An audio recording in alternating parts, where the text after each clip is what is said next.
This is a quick exercise, how to add materials to a floor plan. Last week you were introduced to scale, placing objects into a plan at a correct scale so that everything relates and proportions relate to one another. This exercise is not about scale, but rather a practice to add materials to your drawing. So you can see that I've added a couple of construction drawings quickly, where I might want an area rug, where I might want some shams, closet area, tile, etc. So the first thing that you're going to want to do is there's an example step-by-step posted under the modules, and we're going to do something similar to this. So where we're going to fill in the outer borders, add a shadow, indicating that the walls are creating a shadow, and this just gives our plan a little bit of depth. So the first thing you want to do is to print, or if you don't have this printed, to go ahead and place a piece of tracing paper over the drawing. So the first thing to do is to indicate a direction of a light source. And so in all of my drawings, because it's the easiest for me, I have mine coming in on a 45-degree angle. And I have the light coming in from the left, casting a shadow on the right, which is easier for me because I'm right-handed.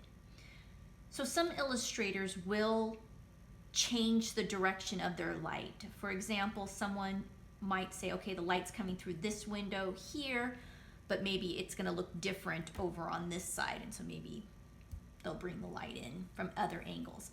I don't think that's a great way to do it because it takes a lot more time, and we're just trying to make the suggestions of materials and depth.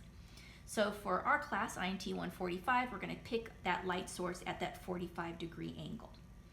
And so to help you out in this quick exercise, we're showing where that 45-degree is coming in. So I'm just going to go ahead and go over that with a marker.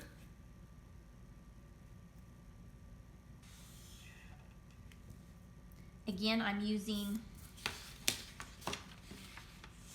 this is just regular copy paper, so you might always want to place a piece of paper underneath that, and just in case it bleeds through.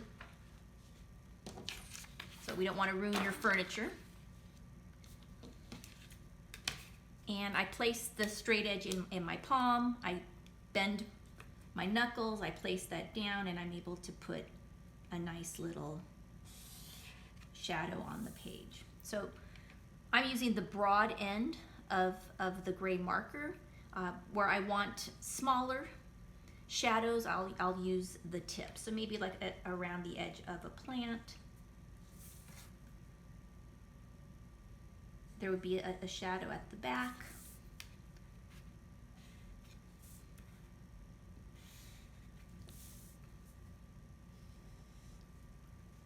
So it's with this 45-degree angle, there's a lot of just L-shape types of shadowing. So if the light's coming from this direction, then the shadow is L-shape on this side. So I'll just go through.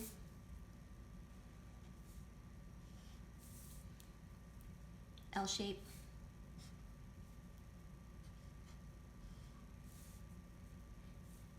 So a couple places that I noticed that didn't have a shadow that would be behind the door.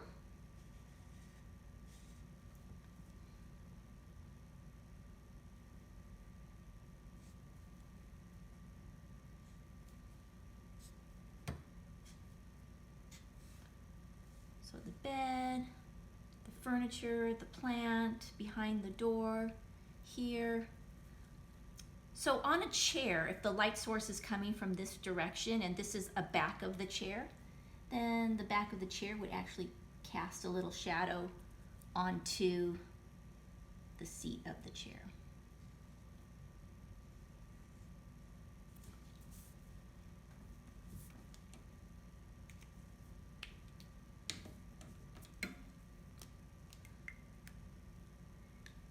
Next, you'll want to shade in the walls. You can do that using a black Sharpie.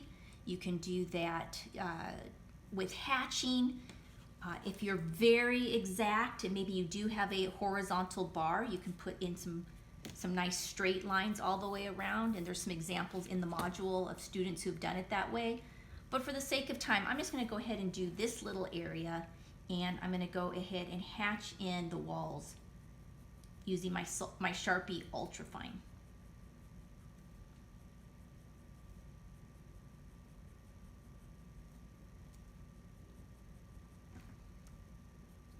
And you can go ahead and just move the video ahead.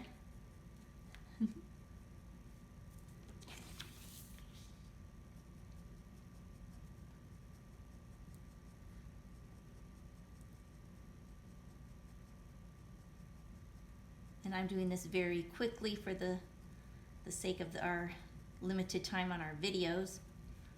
But I'm hatching, so I'm bringing that down on an angle, and I bring my tip up, hatch again, bring my tip up, come up again.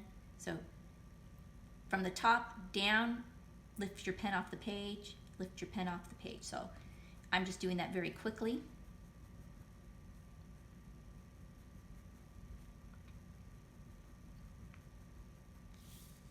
For the sake of time.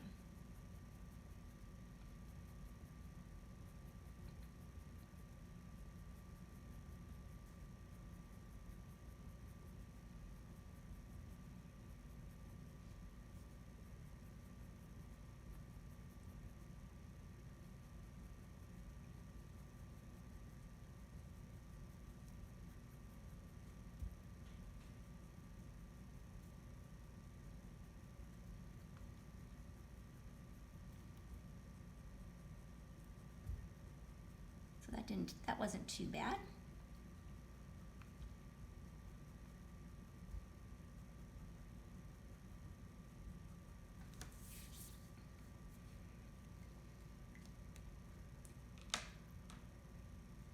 Then I want to use that same fine marker and add some details.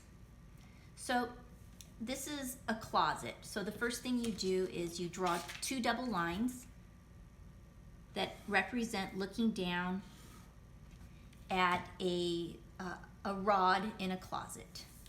Next, you'll want to do the indications of clothing. So that's typically 2 double lines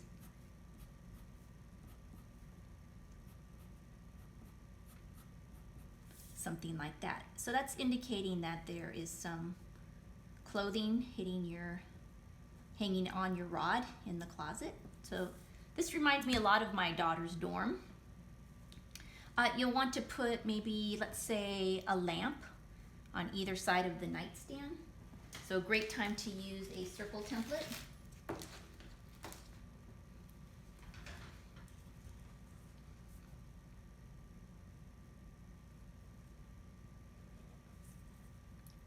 Or freehand.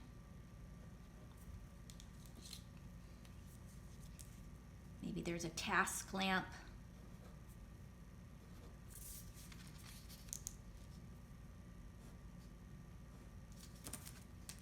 So we have the base and we actually have the lamp here. Maybe our student has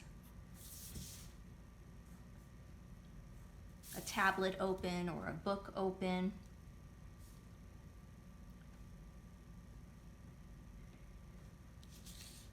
Maybe, let's see.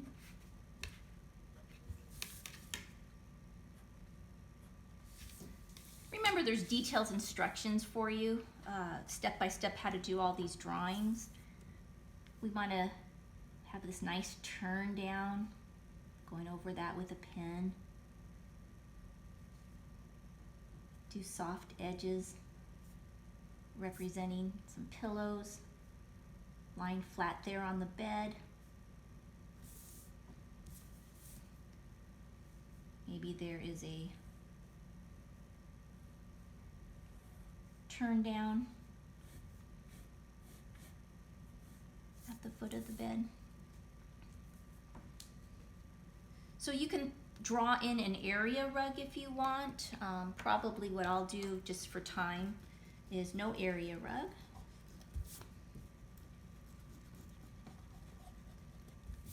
and I'll make the suggestion of some carpeting. So my dog's gonna bark, as she always does, but you're gonna want to stipple. Ooh, she's doing good.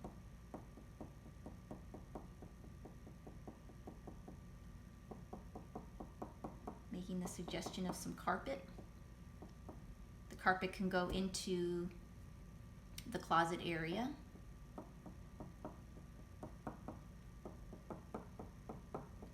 And remember how we're doing that is we are keeping that pen very loose in our palm, and we're letting just gravity bounce to put those dots on.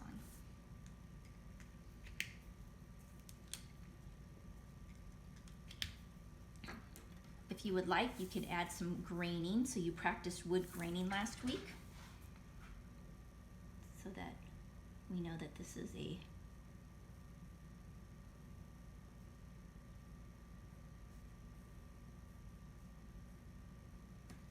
wood table.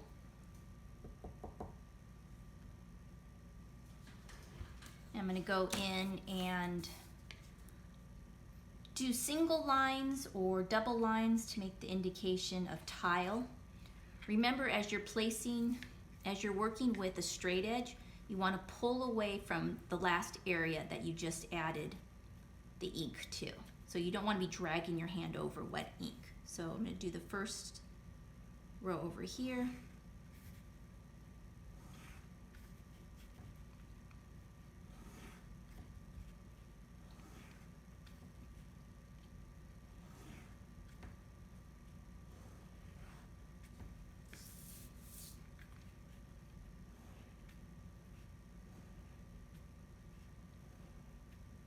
So now you can begin to see that if this is a dorm room, this might be a loft area with a reading area that's open to below, and then there's windows on this side. So we have this L-shaped desk with the corner edge.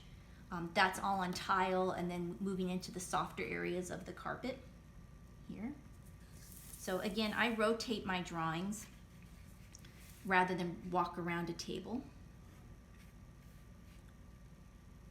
And if you want to, you can do a professional gap. So it's going to make the indication that maybe they're a little more shiny.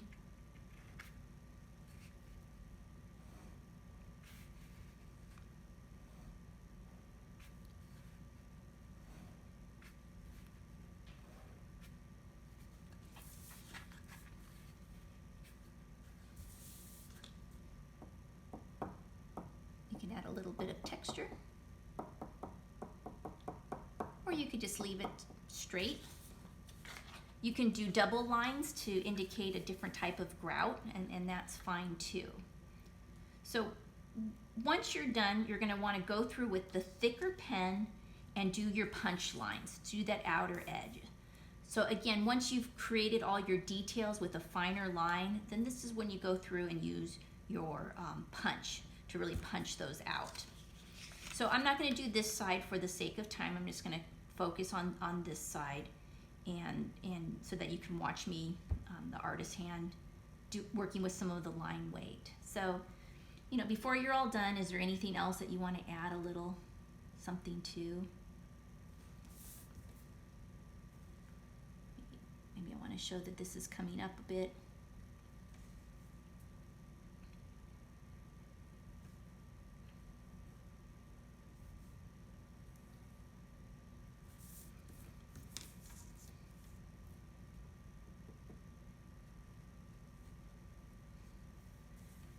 So what I find the best thing is to once again use our template to show the door swing. So you pick a large circle and you use that as a guide for the door swing. So great reason to have that there. When you have everything how you want, this is when you go in with your thickest marker and you punch out the edges.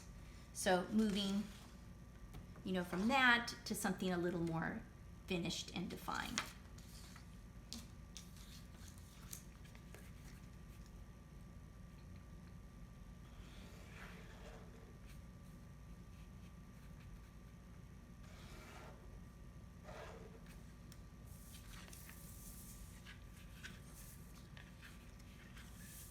You're going to go ahead and do your entire drawing, please.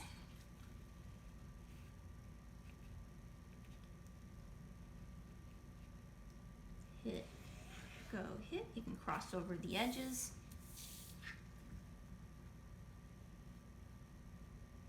Hit, go, hit. If you're having trouble seeing where you're going, that's the beauty of using a clear straight edge.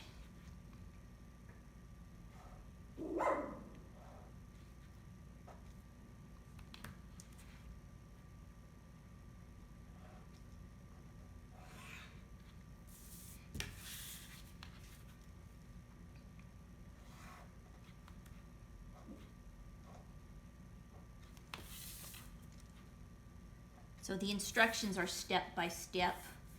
You're going to want to make sure that you look and make clear transitions. So there's a line right here indicating where the carpet stops and where the tile starts.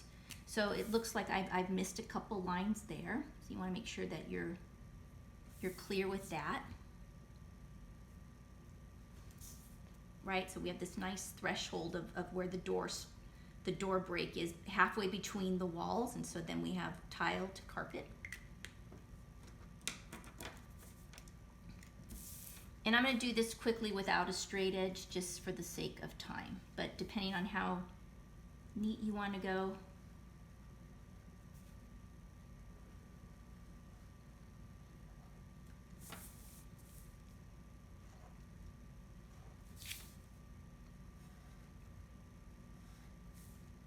More of the contour edge for the plant. We practiced that a little last week.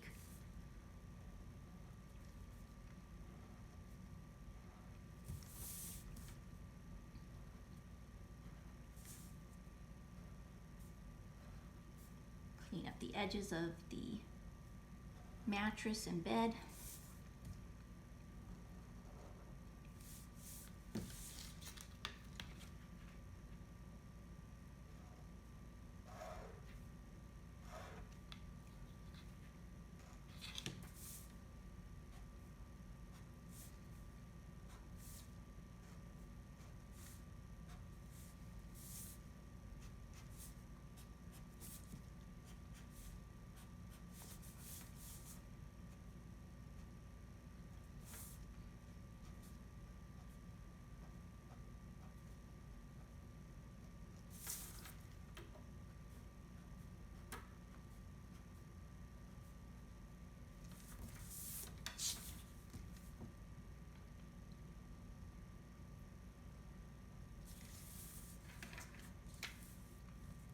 And there you go.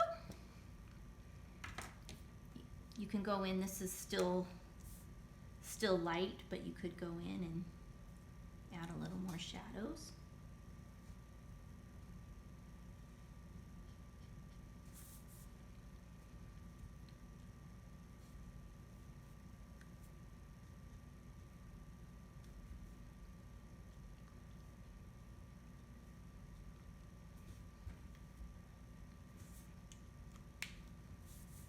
And then go ahead and finish over here,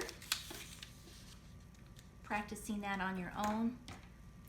What you're looking at, let's see, finish the window so you can see what a window will look like. So solid wall, window, another window down here. What this line indicates with this break that looks like an M is that the drawing does continue. So we're just making a break right here, and we're only showing this portion of the drawing. So maybe if this was a loft for a dorm room, that maybe this is the common area, the lounge area, or the kitchen area and the lounge area, and this is a personal room and then a personal study area. So this is indicating a break where we're stopping and starting a drawing. So you'll use this in CAD, you'll use this in space planning, etc. That's just a way to show a break in the drawing. That's the end of this demonstration. This is to practice materials, shade, and shadow before you move on to the next exercise.